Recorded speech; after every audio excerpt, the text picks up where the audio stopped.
morning guys, we are here in Baguio. Naka-check-in tayo dito sa Hotel Venice in Burnham. And it's now May 30. It's our last day here, and later around 10 o'clock alis na rin kami, bababa na kami going to Metro Manila.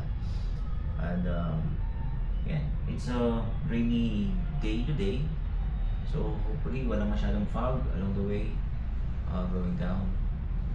And before we go, I would like you to see itong Hotel Venice dito sa Burnham.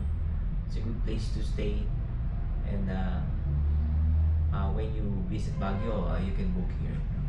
It's located here at Burnham Park, near Burnham Park. Okay, so here's our room. So see, it's kinda cozy. Saka maganda rito, alam mo, mas malamig pa kapag bukas yung bintana, ano? Kasi kaysa sa naka-aircon pa, kasi lamig ng hangin sa labas. Pumapasok yung bintana, yung hangin dito sa bintana, yung maliit na to. Kahit maliit yan, no? Malamig pa rin dito sa loob ng kwarto. Kaya i-cover yung buong kwarto. Okay, ngayon lang ako nakakita na yung CR mas malamig pa kaysa dun sa loob ng kwarto. Kasi bukas yung bintana dun sa CR. Okay?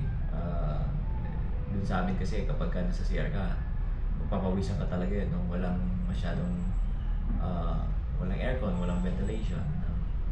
So dito malamig ang CR.